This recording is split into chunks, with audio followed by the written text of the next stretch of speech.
Hi everyone, I'm the founder of Hubs. Who here has heard of Hubs or has used Hubs to get a free beer at our stand?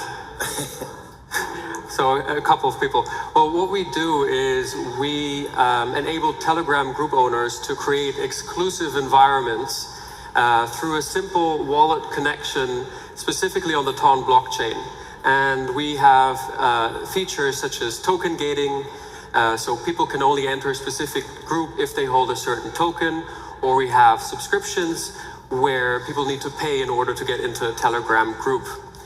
So that's us in a nutshell. So generally speaking, I would say what makes TON very unique is, and then Vlad already mentioned that, is the partnerships with Telegram and the access to one of the largest social media platforms out there, right? And that enables a huge distribution potential. Now, I think that is the most unique selling point of TON and why people want to build, because in the past, since 2017, there's always been projects that wanted to build a social-fi platform, but never really successfully. And now actually the TON blockchain is leveraging an existing successful platform. And we're leveraging that at Hubs, right? We're using the group feature and enabling that with the blockchain connection. And that's what makes TON very unique in my opinion. Yeah, definitely. I think Vlad mentioned, what worked in the past. Obviously the tap to earn games was a big thing. And what made that successful was the gamification aspect. It was a lot of projects did a lot of cross-tasking in order to tap into different communities. And of course, there was a reward incentive, which caused a lot of airdrop hunters also to join these different groups.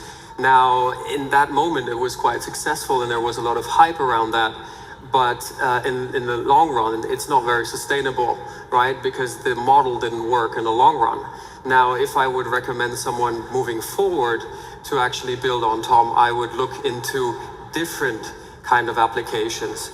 Actually leverage the fact that you have a blockchain connected to a social platform, right? So you're not actually looking at what Solana is doing or what all the other blockchains is doing, because TON is unique. And that's what we need to make clear here, is look at applications such as WeChat, for example, right? What application is in WeChat that we can leverage in TON, right? In Singapore, Token 2049, they had a great example, which was ordering a car through the application, right?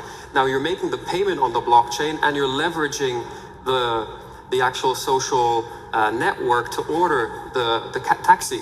And I think those are very, very strong use cases that will be sustainable and can create quality in that. And I think the fact that we now have a CEO in the TON Foundation, Max Crown, who came from MoonPay, yeah, right, really shows that I think this is also the direction that it's heading.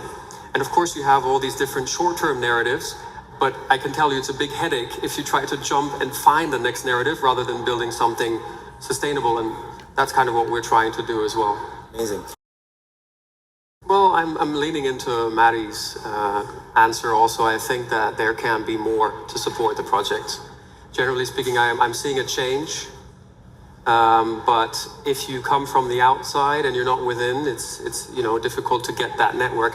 Having said that, I think that TON Society has been a great support in terms of having these networks, these hackathons where I met Madi, we have a partnership and it was really good for networking. So I think the initiative of TON Society and their hackathons was great.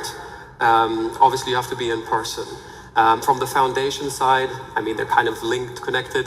But from the TON Foundation, I think I'm seeing more and more support and I love seeing that. But as you said, every foundation I think needs to work on that. And we're getting there. I think we're getting there. I really think we're getting there. So